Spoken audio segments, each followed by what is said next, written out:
Hello and welcome back. And today I looked at the Sacred Armour of Antiriad from Palace Software. It's kind of like a post-apocalyptic platform game where you are Tao, the hero, and you are tasked by your community elders to find the Sacred Armour of Antiriad, which is kind of like a mech suit, which is impervious to all kinds of dangers in order to help thwart an alien invasion. Now, it came with a really well presented graphic novel that sort of gave you the backstory about everything. I've put all these screens in a sort of higgledy-piggledy order, so don't try and follow what's going on from this. But it does sort of set the background as to the sequences of events that lead up into the actual game itself. Now, I seem to remember this being really well received at the time. I did play it and sort of semi-enjoyed it, but it wasn't a game I went back to lots and lots. So I was just going to sort of have a look at it again today and see how it fares today. Now, the hero is called Tao. Now, post-apocalyptic heroes should be given names like Zardoz. Love that picture. Or things like Mad Max. Oh, that is scary. Bloody good film, that one, Fury Road. Or even John Connor, picture from Terminator Salvation, which is absolutely awful. An abomination of a film. Anyway, let's get into the game and see how it stacks up. Now, the first issue I'm sort of having with the game is the size of the sprites against the size of the playing area. You'll see our jaundiced-looking hero, Tao. The village elders have just sent him out in his pants to go and find the sacred armour, so they can't be that concerned about him. Now, I did enjoy this game back in the time, but like I said, I didn't return to it all that often.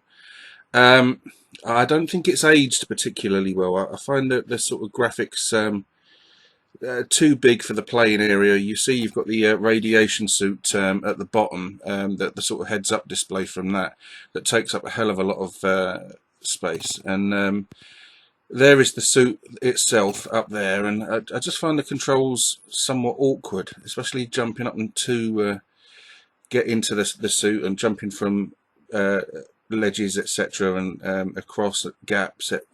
And the fact is that the baddies respawn every time you sort of leave a screen and come back onto it, even if you've killed them, as you can see there, which is kind of not unusual in games, but you know, when you're playing with this bigger sprite and that smaller playing area, it can be a bit of a pain. Things get pretty cluttered, and it can be difficult to avoid death, which happens frequently. Anyway, I'm just powered the suit up, and you'll see now that I've done that. That gives you the your heads-up display information, which now means that you can see how much energy you've got, how many lives, etc. So that's kind of a neat touch,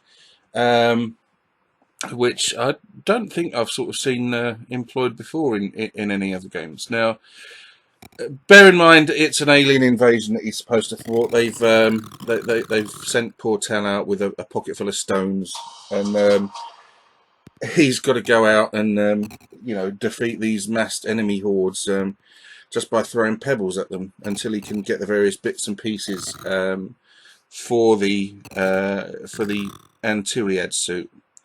I think this game hasn't aged particularly well at all. But you know, there's a point in question: the size of the sort of playing screen and the size of the sprites, and there is not an awful lot of room there to mess around with in any way, shape, or form.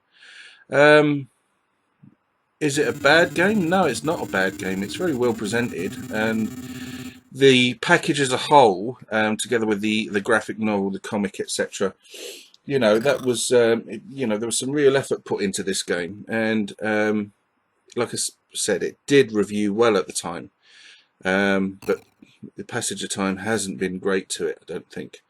There's various bits and pieces that you can pick up now, or you should pick up for energy pickups and stuff for the suits,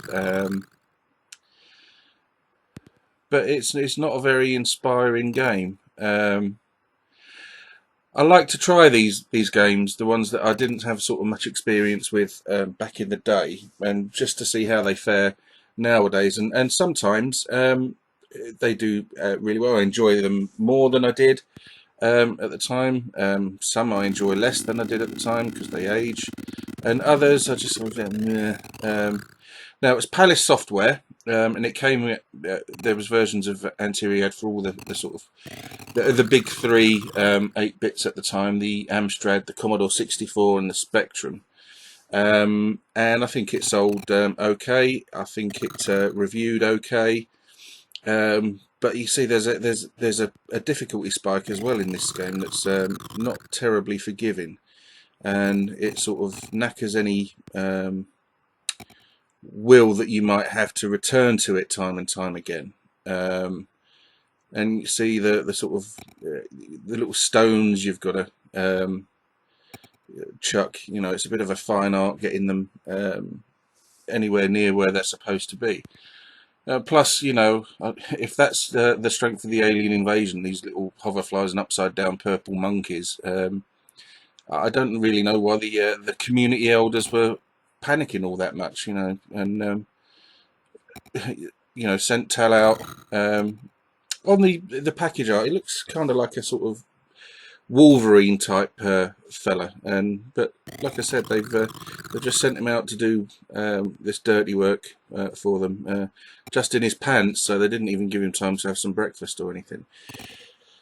So yeah, there we go. Which just reminds me, actually, I said on another video I did ages ago, I was going to look at some difficult games and do a sort of montage video of what I thought the most difficult games were, and included on that was going to be Cauldron 2, another Palace game, and I'd forgotten all about that until just doing this narration. Anyway, I'm going to let it play out just a little bit longer. You can see there's not much more of the game. Well, there probably is much more of the game to offer, but I'm not really that inspired to go and try and find it. So that's a Sacred Armour of Antiriad from Palace Software, 1986 or 87, I think it was. Now, Palace had a pretty good reputation. Games like The Evil Dead, which was shit. The Cauldron games, Cauldron and Cauldron 2, like I said, one of the most difficult games I've ever played.